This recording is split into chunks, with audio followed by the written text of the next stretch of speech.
Hello students, welcome to E academy. हम chapter कर रहे थे अपना एसिड बेस सॉल्ट, है ना। तो एसिड बेस सॉल्ट आपका हमने काफ़ी कर लिया था chapter and almost I think main part जो आपका स्टार्टिंग का है वो हो चुका है। और उसमें आपने देखा एसिड कैसे रिएक्ट करता है, बेस कैसे रिएक्ट करता है, मेटल्स के साथ कैसे करता है ना। फिर हमने मेटल कार्बोनेट्स और बाइकार्बोनेट्स भी करके देखे। डे टू डे लाइफ की हमने कई रिएक्शंस वाली चीज़ डिस्कस करी, वो सारी चीज़ डिस्कस करी। अब बात आती है कि क्या है ऐसा कॉमन एसिड्स में या बेसिस में, मतलब कि वो एक जैसे ही प्रॉपर्टीज शो करते हैं। हमने लिखा था, हमने जनरल रिएक्शन लिख दी थी कि मेटल के साथ एसिड कोई सा भी रिएक्ट करे H2 गैस निकालेगा ही निकालेगा। तो ऐसा क्या है कि जनरल ही रिएक्शन हम लिख पा रहे हैं कि आपकी जो प्रॉपर्टीज हैं वो सेम आ रही हैं। ठीक है, केमिकल रिएक्शन एक जैसी होगी, हमेशा हाइड्रोजन गैस ही निकलेगी। कुछ तो होगा ना जो सेम होगा सब में। देखो क्या चीज़ है, फॉर्मूला में लिख रही हूँ सबका। HCl, H2SO4, H3PO4, HNO3। ठीक है, ये मैंने लिखे एसिड्स। एसिड में सब में क्या कॉमन है? You got it right, H plus ion, है ना। तो जहां आपका H प्लस आयन होगा, सब में आपके H प्लस आयन्स निकल रहे हैं। इसकी वजह से वो, इसका मतलब वो जो सारी सिमिलैरिटी थी किस वजह थी? वो इसी वजह से थी कि आपके सेम आयन्स, अब जितने भी एसिड्स आप ले रहे हो वो सेम आयन्स दे रहा है। सेम आयन जो H प्लस आयन आपका निकलता है वो हाइड्रोजन गैस उसके कारण इवॉल्व होती है। ठीक है, अब मैं एक एक्सपेरिमेंट कंडक्ट करती हूँ। सपोज करो हमने एक बीकर लिया, यहाँ हमने एक रबर की कॉर्क रखी है, इस पे दो वो होता है ना कीलें, वो गाड़ दी, कीलें हमने अटैच कर दी हैं। और यहाँ से हमने वायर निकाली हुई है और इसको आपने एक तरह से सेटअप क्रिएट किया। आपने देखा है ना, इस तरह से होता है।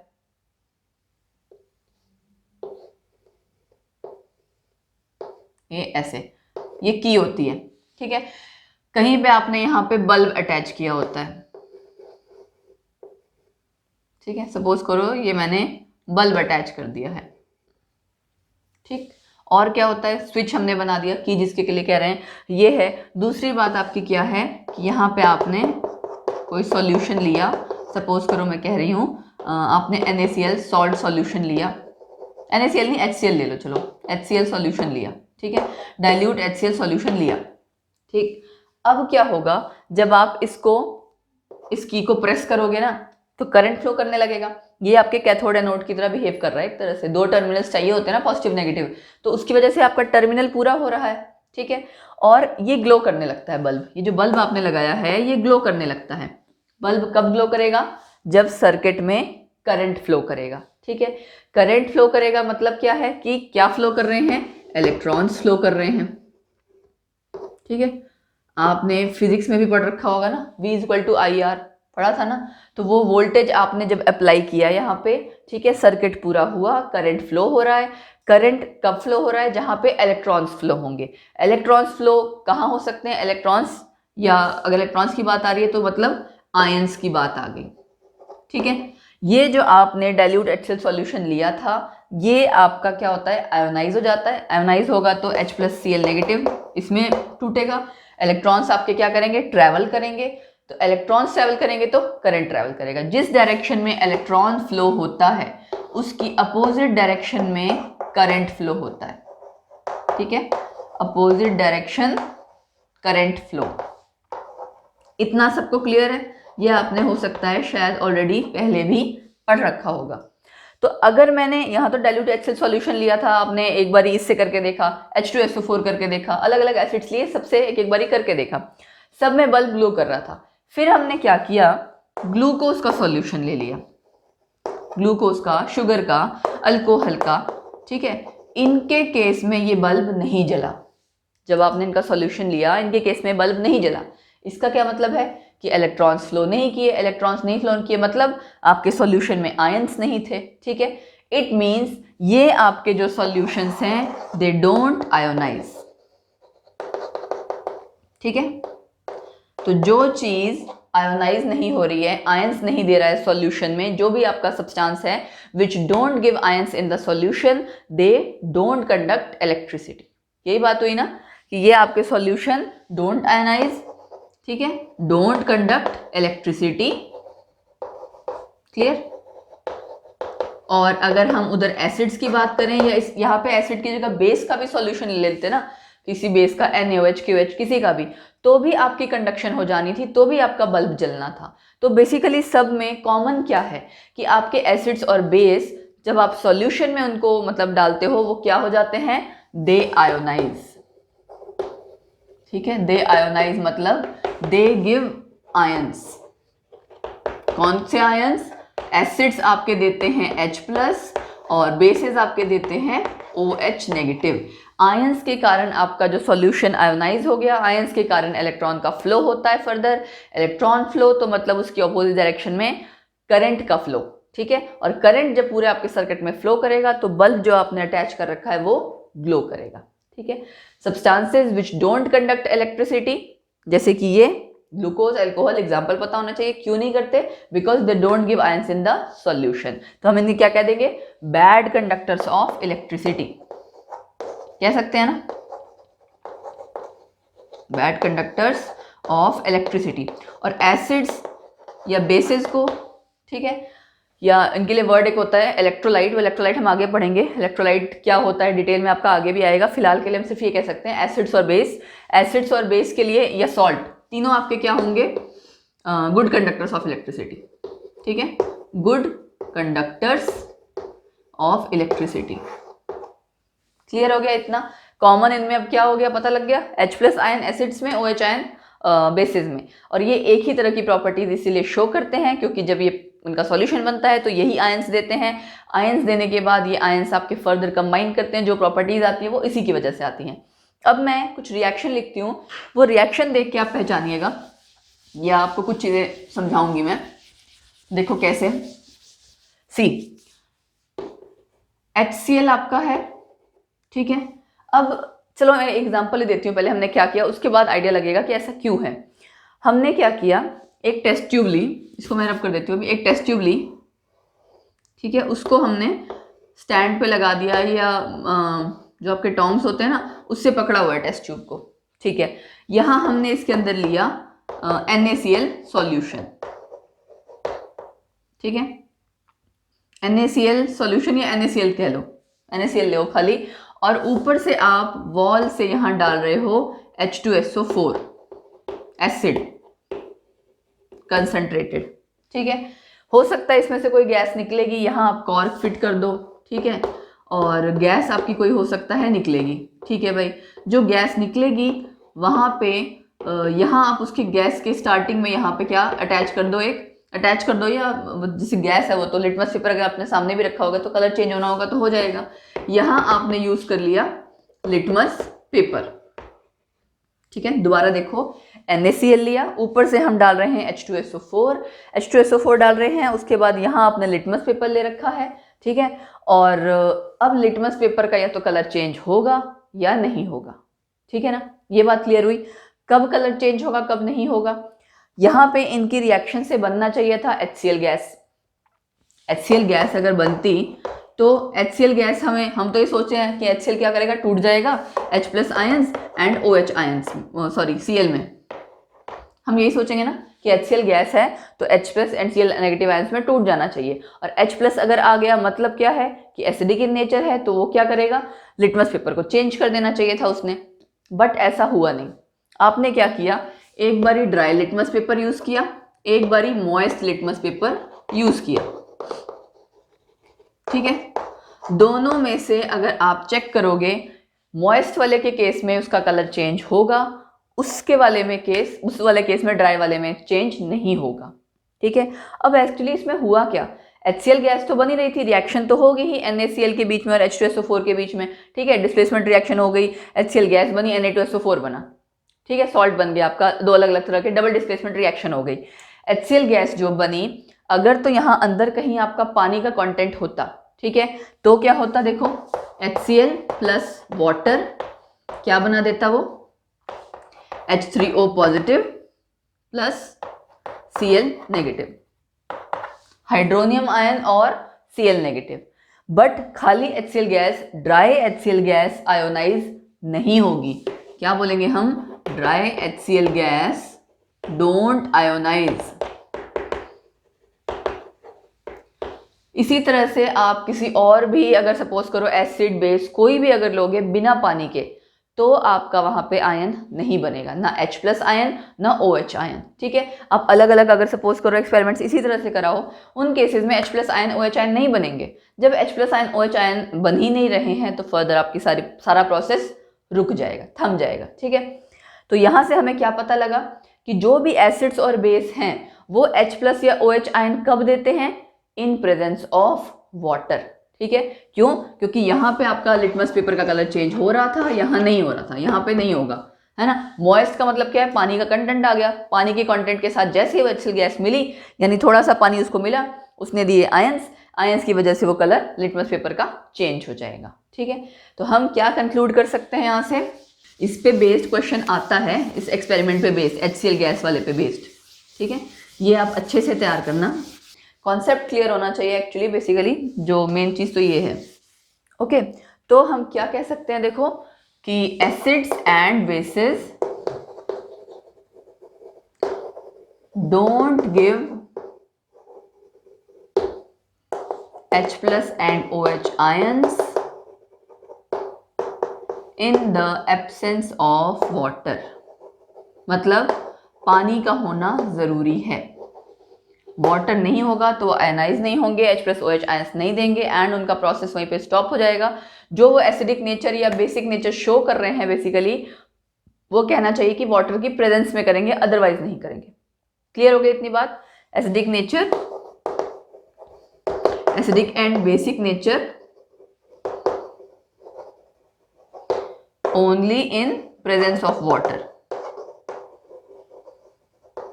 ठीक है, क्लियर हो गया? ठीक है, अच्छा इसमें एक चीज और है, बहुत बार ऐसा होता है कि HCl गैस आपकी अगर आपका ह्यूमिड इन्वायरमेंट है ना, कहने का मतलब ह्यूमिडिटी ज़्यादा है एटमॉस्फेयर में, ठीक है, तो पानी के कंटेंट रहेंगे, जैसे चिपचिप वाला आपका मौसम नहीं होता है, बहुत ज़्यादा आपका ऐसा होता है, चिप चिप चिप करता रहता है, ठीक है, ह्यूमिडिटी कहते हैं बहुत ज़्यादा है। तो उस केस में आपका ये एक्सपेरिमेंट में थोड़ा सा आपको चीज़ और ऐड करनी पड़ेगी। एक चीज़ क्या ऐड करनी पड़ेगी आपको? एक गार्ड ट्यूब यूज़ करनी पड़ेगी। क्या कहते हैं हम? Guard tube. वो आप अपने इस सेटअप में फिट करवाते हो, ठीक है, यहाँ पे बीच में। क्या उसका काम क्या है? यहाँ पे जो आपकी गार्ड ट्यूब लगेगी ना, उसका काम क्या होगा? देखो, उसके अंदर आपका प्रेजेंट होता है anhydrous calcium chloride. Anhydrous calcium chloride, इसका क्या काम होता है? मॉइस्चर को एब्जॉर्ब कर लेना। ठीक है, तो जो आपका सपोज करो यहाँ से HCl गैस बन रही है, वो अगर मॉइस्ट है, उसमें थोड़ा बहुत, क्योंकि इन्वायरमेंट का फर्क पड़ता है, अगर उस इन्वायरमेंट में आप करोगे जब पहले ही मॉइस्चर बहुत ज़्यादा है, आसपास चिप चिप चिप चिप वाला मौसम है, ह्यूमिडिटी ज़्यादा है, तो उस केस में क्या हो जाता है, वो जो आपकी गैस निकलती है वो थोड़ी सी मॉइस्ट होती है। तो हमें अगर वो पहले ही मॉइस्ट निकल रही है, हम टेस्टिंग नहीं कर पाएंगे अलग अलग, है ना। उसके केस में आपको क्या करना पड़ता है? यहाँ गार्ड ट्यूब लगानी पड़ती है। गार्ड ट्यूब में आप लेते हो एनहाइड्रस कैल्शियम क्लोराइड। तो अगर इन केस थोड़ा बहुत मॉइस्चर होगा उस गैस में, तो जब यहाँ से पास करेगी वो गैस, मॉइस्चर को एब्जॉर्ब कर लेता है कैल्शियम क्लोराइड। क्या करता है ये? एब्जॉर्ब वाटर या मॉइस्चर, मॉइस्चर और वाटर। ठीक है, उसके बाद आपकी जो गैस निकलेगी वो ड्राई बन के निकलेगी। ठीक है, तो आप उसको ड्राई लिटमस पेपर से और मॉइस्ट लिटमस से, दोनों से डिफ्रेंशिएट कर पाओगे। अदरवाइज यहाँ आपने बेशक लिटमस पेपर ड्राई लिया है, लेकिन अगर गैस आपकी ऑलरेडी मॉइस्ट है तो वो लिटमस पेपर को चेंज कर देगी। ठीक है, तो हमें हमारा एक्सपेरिमेंट का जो पर्पज है वो सॉल्व नहीं हो पाएगा। ठीक, तो ये आपका एक एडिशन हो गई गार्ड ट्यूब की, जब आपका वेदर आपका ह्यूमिडिटी वाला हो तब। ठीक है, अब बात आती है कि सपोज करो इसी तरह से आपको रिएक्शन लिखनी हो किसकी, बाकी एसिड्स की, उनके केसेस में भी आपका सब जगह सेम ऐसे रिएक्शन आएगी। K+ KOH अगर आपको करना हो तो उसके लिए पता है इस तरह से लिख दिया जाता है, KOH एक्वस, तो वो टूटेगा K+ OH नेगेटिव में, एक्वस लिखा जाता है, नहीं तो यहाँ एरो के ऊपर वाटर लिखा जाता है कि वाटर की प्रेजेंस में ये K+ OH नेगेटिव देगा। ठीक है, क्लियर है? और ओके, ऐसे ही आपके बेसिस और एसिड्स दोनों हो गए। अब हमारा जो अगला टॉपिक आता है वो आता है इसकी पावर पे। पावर मतलब कि एसिड और बेस आपके जो हैं, कैसे पता चलेगा, मतलब उनकी स्ट्रेंथ कितनी है। आपने पहले किया हुआ है ना कि H+ आयंस और OH आयंस जितना ज़्यादा देंगे, कोई भी एसिड जितना ज़्यादा देगा वो उतना ही ज़्यादा स्ट्रॉन्ग एसिड होगा या वीक एसिड होगा। ठीक है, उसके अकॉर्डिंग मतलब आप डिसाइड करोगे स्ट्रॉन्ग एसिड है, स्ट्रॉन्ग बेस है, वीक एसिड है या वीक बेस है। क्लियर है? तो अब हमें जो अगला टॉपिक करना है वो हमें क्या करना है, strength of acids and base पे डिपेंड कि हमें कैसे पता लगेगा कि आपका एसिड और बेस कितना पावरफुल है, कितना ज़्यादा स्ट्रॉन्ग है। सो स्ट्रेंथ हमें पता लगानी है अगर कि एसिड और बेस आपके कितने स्ट्रॉन्ग हैं। वो कैसे पता लगाएगा, उसके लिए देखो हमने क्या कहा था, जितने ज़्यादा H+ आयन, मोर H+ आयन है ना, मोर H+ आयन स्ट्रॉन्गर एसिड। ठीक है, अच्छा, मोर OH आयन स्ट्रॉन्गर बेस। ठीक है, और इसका अपोजिट कम होगा तो कम। अब इसके लिए कि H+ आयन ज्यादा है या कम है, कुछ तो ऐसा होना चाहिए ना जिससे कि हम पैरामीटर मेजर कर सकें। पैरामीटर का मतलब क्या है, कोई ऐसा साधन जिससे कि हम पता लगा सकें कि आपके H+ आयन ज्यादा है या कम है। ज्यादा या कम अगर आप कैलकुलेट कर लोगे तो बड़े आसानी से बता सकते हो कि एसिड स्ट्रॉन्ग है कि वीक है। उसके लिए क्या है, pH स्केल। ये ऐसे ही लिखा जाता है, स्मॉल p कैपिटल H, किसी और तरह से मत लिखना, small p capital H, pH scale. इसका नाम क्या है, देखो फुल फॉर्म अगर हम करें, पोटेंस डिहाइड्रोजन। ये आप सोच रहे हो कि कैसी लैंग्वेज लिख दी, पोटेंस डिहाइड्रोजन। ठीक है, हाइड्रोजन तो आपको पता ही है, H for hydrogen, potence D मतलब पावर, पावर ऑफ हाइड्रोजन इसका एक तरह से ये मतलब है। ये वर्ड कहाँ से आया, ये वर्ड आया, जर्मन वर्ड है ये पोटेंस वर्ड। ठीक है, वहीं से ही निकाला है pH स्केल। pH स्केल आपका एक्चुअली क्या, पूरी एक वो वैल्यू है, पूरी स्केल है, मैं आपको बताऊंगी। तो वो स्केल से वहां से कंपैरिजन करके आप ये पता लगा सकते हो कि जो आपका एसिड है उसमें मतलब वो कहाँ क्या बोल सकते हैं कि कहाँ आ रहा है। ठीक है, स्ट्रॉन्ग एसिड की तरफ आ रहा है, वीक एसिड की तरफ आ रहा है, कहाँ आ रहा है। तो एक तरह से हाइड्रोजन की पावर पता चल रही है कि आपका हाइड्रोजन की पावर मतलब क्या है, हाइड्रोजन यहाँ पे बेसिकली किस चीज के लिए कहे जा रहे हैं कि एसिड से जो आपके आए हुए हैं। ठीक है, तो उससे आपको पता लग रहा है कि एसिड आपका कितना स्ट्रॉन्ग है या कितना वीक है। ठीक है, तो pH स्केल जर्मन वर्ड से निकला, पोटेंस डिहाइड्रोजन, जो कि आपको power of hydrogen H+ ion ज्यादा है या कम है इस pH स्केल से पता लगता है। तो हम क्या कहेंगे, to calculate H+ ions, pH scale आपका यही बताता है। ठीक है, अब मैं आपको पहले pH स्केल बताती हूँ कि pH स्केल है क्या, उसके बाद आगे आप कुछ समझ पाओगे। एक मैं ये लाइन ड्रॉ कर रही हूँ। ठीक है, यहाँ सेंटर में मैंने बना दिया, सेंटर ही है ना, एक बार मैं चेक करने दो, यस 0। ठीक है, अगर मैं करूं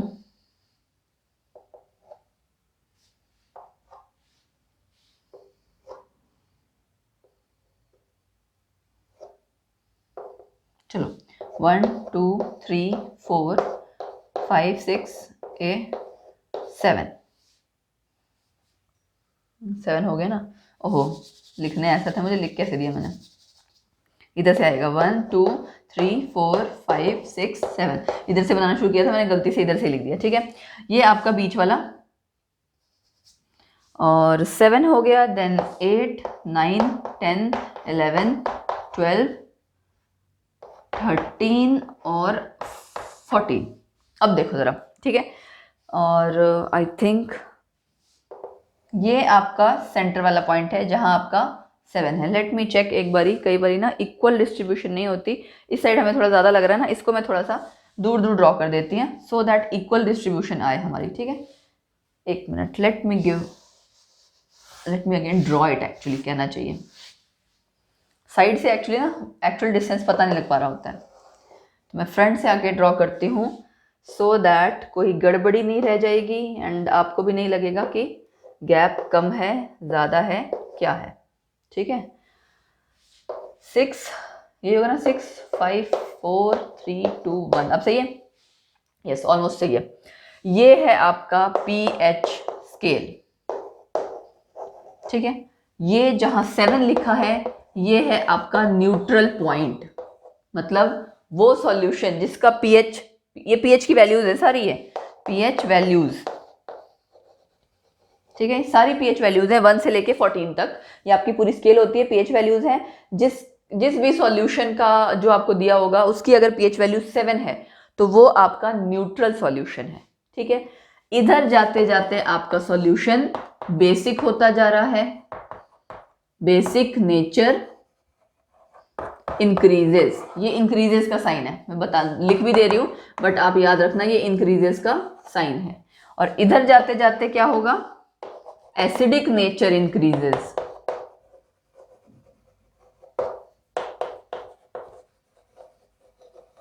क्लियर है, सेंटर में न्यूट्रल, उसके बाद पीएच की वैल्यू 1 to 7, वो एसिड के लिए मैं लिख ही देती हूँ, हम लोग इसको ना ऐसा करते हैं, रब करते हैं, इसको रब कर सकते हैं अब तो, चलो ठीक है। अब हमें हमारा काफी बोर्ड खाली मिल गया, अब हम यहाँ इजीली कर सकते हैं। पीएच 1 to 7 किसके लिए है, फॉर एसिड्स। क्लियर हो गया, अगर आपका पीएच की वैल्यू कह दिया जाए 1 से 7 के बीच में है और पूछ लिया जाए कि एसिडिक है कि बेसिक है आपका सॉल्यूशन, या जो भी आपको सब्सटेंस मतलब दिया गया सॉल्यूशन ही होगा बेसिकली, तो आपको तुरंत याद रखना है 1 से 7 के बीच में मतलब एसिड्स के लिए। ठीक है, फिर क्या बोलेंगे हम, पीएच कहाँ से कहाँ, 8 to 14 फॉर बेसिस। ठीक है, ये भी क्लियर हो जाएगा। इसी तरह से पीएच की वैल्यू अगर 9 10 बोली गई तो समझ लेना कि वो बेसिक नेचर है। ठीक है, अब मैं सपोज करो कुछ एग्जांपल लिखती हूँ। 10 की वैल्यू के आसपास ना मिल्क ऑफ मैग्नीशिया होता है, मिल्क ऑफ मैग्नीशिया। ठीक है, 14 वैल्यू NaOH, स्ट्रॉन्ग बेस है हमें भी पता है, यहां आपका HCl। ठीक है, HCl H2SO4 जिसकी भी वैल्यू है। अच्छा, उसके बाद अगर हम कर रहे हैं ये सेकंड पे हम कह सकते हैं गैस्ट्रिक जूस। ये HCl एक्चुअली ना यही कर लो 2 पे। ठीक है, सेकंड पे गैस्ट्रिक जूस जिसमें HCl सबसे ज्यादा होता है, और 4 पे मैं क्या कर दे रही हूँ, 4 पे देखो मैं शो कर रही हूँ लेमन जूस। नींबू खट्टा होता है ना, हम कई बार कहते हैं ना खाली पेट ज्यादा नींबू मत लो एसिडिटी हो जाएगी, तो जितने भी आपकी खट्टी चीजें हैं सब में एसिड ऑलरेडी प्रेजेंट है, पहली चीज। ठीक है, तो आपका पीएच की वैल्यू यहाँ इस पे कहाँ लाई कर रही है, कहाँ आ रही है, पीएच की वैल्यू कितनी आ रही है, उससे पता चलता है कि आपका एसिड स्ट्रॉन्ग है, बेस स्ट्रॉन्ग है या वीक है। ठीक है, मैंने क्या बताया आपको, एसिड नेचर इंक्रीजेस, इधर जाते जाते बढ़ेगा। इसमें क्या बताया, बेसिक नेचर इंक्रीजेस, उधर जाते जाते बढ़ेगा। अब ध्यान रखना कोने कोने वाला जो एक्सट्रीम पॉइंट्स हैं 1 और 14, इसके आसपास की जो वैल्यूज हैं उसका मतलब बहुत स्ट्रॉन्ग एसिड और स्ट्रॉन्ग बेस है। ठीक है, तभी मैंने वहां NaOH और यहाँ इस साइड कोने में गैस्ट्रिक जूस यानी कि HCl वाला अगर आप मान लो ये ड्रॉ किया है। ठीक है, तो इससे आपको क्लियर हो गया। अब सपोज करो आपको पीएच की वैल्यू क्वेश्चन में आए, लेमन जूस दिया है या 10 की वैल्यू, कुछ भी इस तरह की वैल्यू दी है, आपको उससे पहचानना आना चाहिए कि आपका एसिड या बेस स्ट्रॉन्ग है या वीक है। ठीक है, क्लियर हो गया। अब अगर हम सपोज करो इसी में मैं आपसे पूछती हूँ कि सपोज 9 वैल्यू है। ठीक है, 9.5 है आपकी, ये आपका वीकली बेसिक है, मॉडरेट बेसिक है या स्ट्रॉन्ग बेसिक है। ठीक है, मतलब कम बेसिक है, मतलब बीच का बेसिक है या ज्यादा स्ट्रॉन्ग बेसिक है। ठीक है, आप देख रहे हो ये पॉइंट ये यहाँ खाली इतने में लाई कर रहा है ना।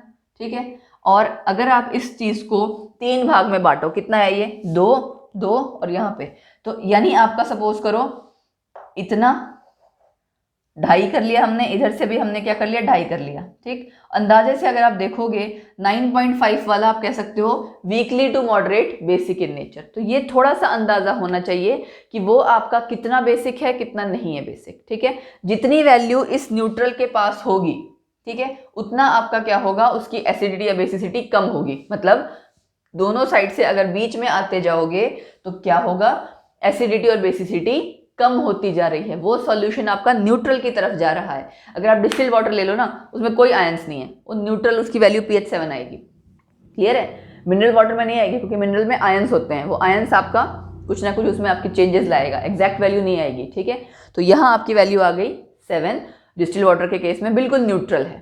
ठीक है, अच्छा अब स्टमक में हमारे जैसे वो होती है ना, हम कहते हैं कि एसिड बनता है डाइजेशन करने के लिए, मैंने आपको बताया था इसी चैप्टर में स्टार्टिंग में कि एसिड जब हम पढ़ रहे थे कि स्टमक में जो स्टमक की लाइनिंग है जिसको हम कहते हैं ना, स्टमक के अंदर आपका ऑर्गन, उसकी जो लाइनिंग है उसमें से हम कहते हैं ना डाइजेशन कैसे होता है, HCl निकलता है उसमें से, गैस्ट्रिक जूस जिसे आप कह रहे थे, ठीक है, गैस्ट्रिक जूस वही होता है जो स्टमक की लाइनिंग से HCl निकलता है, वो आपके जो फूड आपने खाया हुआ है, खाना खाया हुआ है, उसको डाइजेस्ट करने में मदद करता है, ठीक है। अब वो उसका pH कितना होता है, उसका pH आपका होता है 1.5 से 2 के बीच में। ये देखो मैंने यहाँ ड्रॉ कर रखा है ना, 1.5 से 2 के बीच में आपका होता है गैस्ट्रिक जूस। कितना काफ़ी ज़्यादा एसिडिक इन नेचर है ना, लेकिन अगर सपोज करो वो ज़्यादा रिलीज हो जाए, ज़्यादा रिलीज, अब ऐसे सपोज करो पूछ लिया जाए आपसे कि पहले उसकी pH की वैल्यू इतनी थी, लेकिन किसी इंसान को एसिडिटी हो गई है और उसके स्टमक में ज़्यादा HCl बन रहा है, तो अब pH की वैल्यू कितनी होगी, एसिडिटी हो गई है मतलब एसिडिटी बढ़ गई है, बढ़ गई है मतलब इसकी वैल्यू और कम हो जाएगी, 1.5 से आप क्या कह दोगे 1 पे आ गई है। ये आपको आना चाहिए क्योंकि क्वेश्चन इस तरह से कई बार पूछ लिया जाता है, ठीक है, तो ये आपको ध्यान देना पड़ेगा। अब अच्छा एसिडिटी ज़्यादा हो जाती है तो हम क्या खिला देते हैं, एंटासिड खिला देते हैं। कोई मिल्क ऑफ मैग्नीशिया जो आपने लिया, ये एक तरह से एंटासिड का ही काम करता है, ये एंटासिड का काम करता है। सोडियम बाइकार्बोनेट यानी कि बेकिंग सोडा, वो एंटासिड का काम करता है। क्या करता है वो एंटासिड, क्या करता है, न्यूट्रलाइज करता है एसिड को।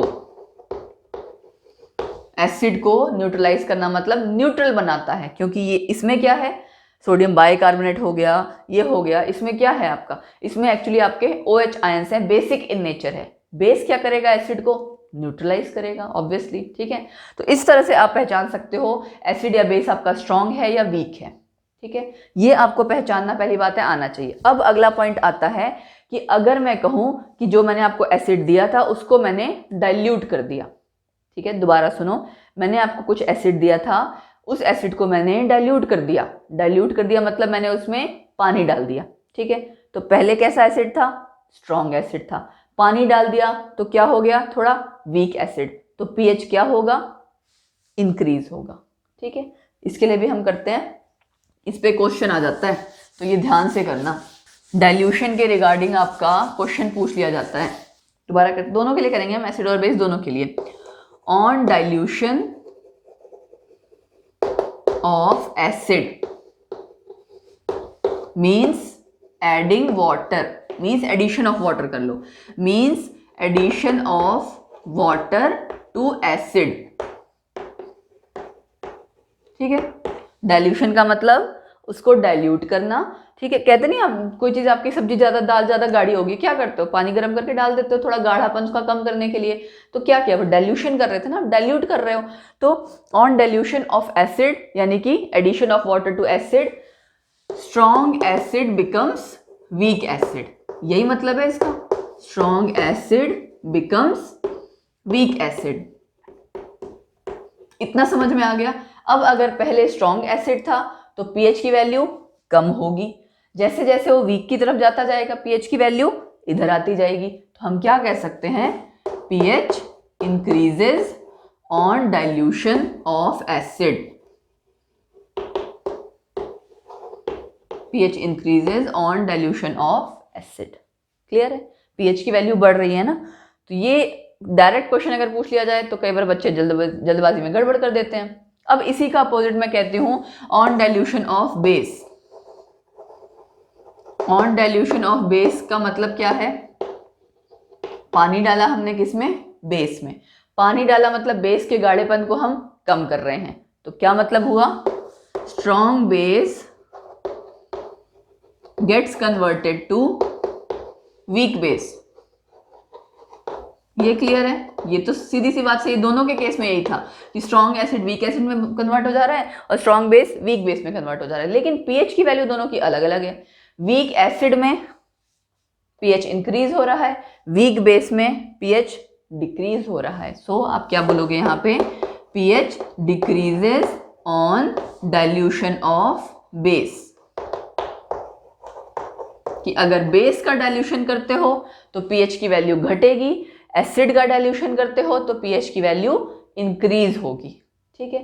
तो आपने pH एक तरह से पैरामीटर लिया जो कि हमें ये डिसाइड कर पा रहा है कि आपका एसिड या बेस स्ट्रॉन्ग है, वीक है या कैसा है, ठीक है, उससे पता लग पाता है, क्योंकि pH का आपका फॉर्मूला होता है, ठीक है। पीएच का फॉर्मूला आपका ये होता है, pH is equal to minus log of H plus ions. ये आपको अभी नहीं करना, ठीक है, ये थोड़ा सा आप हायर लेवल कह सकते हो उसके लिए, कि माइनस की वैल्यू लॉग, जो अपन नेचुरल लॉगरिथम होता है ना, लॉग जो आप पढ़ते हो वही वाला लॉग है, कुछ और नहीं है। H प्लस आयंस आपके जितने आ रहे हैं वो, तो यहाँ से आपके pH की एक वैल्यू कैलकुलेट हो जाती है, उससे आप बताते हो फिर कि स्ट्रॉन्ग एसिड है, वीक एसिड है या कैसा एसिड है, ठीक है। अब जैसे सपोज करो मैं सॉल्ट बना रही हूँ कोई स्ट्रॉन्ग एसिड और स्ट्रॉन्ग बेस का, कैसा सॉल्ट होगा वो? न्यूट्रल होगा, क्योंकि एग्जैक्टली न्यूट्रलाइज कर दे रहा है। तो ये सारी चीजें हमें इसी से पता लगती है, ठीक है। अच्छा, इसी में सपोज कीजिए एक चीज मैं और कहती हूँ, जैसे NaOH है, HCl है, अगर मैं आपसे ये पूछ लूँ एसिटिक एसिड लिया मैंने, एसिटिक एसिड CH3COOH लिया, इसकी pH की वैल्यू टुवर्ड्स 7 आएगी या अवे फ्रॉम 7 आएगी, ठीक है, या नियर 7 आएगी। तो आपको पता है कैसा एसिड है? Weak acid. तो आप क्या बोलोगे? नियर 7 आएगी या टुवर्ड्स 7 आएगी। इसी तरह से बेस अगर मैं कोई वीक ले लेती, NH4OH वीक बेस ले लेती, तो उसकी वैल्यू भी इस साइड आती, ठीक। तो जैसा क्वेश्चन आएगा उसके हिसाब से डिपेंड करके आपने अटेम्प्ट करना है, लेकिन आपको pH के बारे में पूरा पता होना चाहिए, तभी आप अच्छे से अटेम्प्ट कर पाओगे, ठीक है।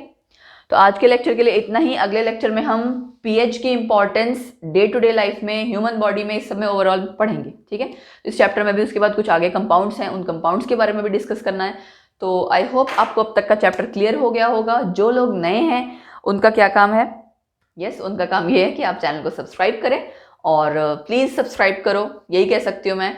और ई एकेडमी स्कूल को भी सब्सक्राइब करो, आप देख सकते होगे ना, फ्लैश कर रहा होगा चैनल पे। ई एकेडमी स्कूल को भी आप सब्सक्राइब करो, वहाँ 9th 10th 11th 12th चारों क्लासेस की मैथ साइंस अवेलेबल है, और अच्छे से आपकी तैयारी हो जाएगी। चाहे आप किसी भी एग्जाम की तैयारी कर रहे हैं ना, हर जगह आपको जनरल साइंस, मैथ्स, ये सारी चीज़ें आती ही हैं, तो आप एटलीस्ट अपना बेसिक्स पूरा कवर कर सकते हैं अच्छे से। चैनल को सब्सक्राइब करके रखो, और लाइक करो वीडियो को, प्लीज़ ज़्यादा से ज़्यादा शेयर करो, मुझे भी अच्छा लगेगा कि जितनी ज़्यादा लाइकिंग्स आएंगी उससे। और कमेंट सेक्शन में ज़रूर बताओ कि आपको कैसा लग रहा है, ठीक है। जब भी आपको कोई सजेशन आती है, कुछ अच्छा लग रहा है, कुछ और इम्प्रूवमेंट चाहिए, एनीथिंग यू वांट, उसको प्लीज़ ज़रूर मेंशन करो, ठीक है। ई एकेडमी ऐप डाउनलोड करके रखो। मैं ये सब चीज़ें रोज़ बोलती हूँ, सो दैट आपको जो भी अपकमिंग कोर्सेज हैं वो आपसे मिस ना हो जाए, जो बैचेस चल रहे हैं वो आपसे मिस ना हो जाए। ऑलरेडी बैचेस ई एकेडमी ऐप पे चल रहे हैं, आप जाइए तो देखिए, वहाँ पे साइंस के बैचेस कई तरह के हैं, ठीक है। एग्जाम्स के रिगार्डिंग आपके बैचेस हैं वो ऑलरेडी चल रहे हैं। तो मैं तो यही कहूँगी कि आप लोग ई एकेडमी डाउनलोड करो, उन कोर्सेज को देखो, इनरोल करो, एंड अपनी प्रिपरेशन अच्छे से स्टार्ट करो, या जिनकी चली हुई है वो आगे फर्दर कंटिन्यू करो, ठीक है। So bye bye, take care, have a nice day.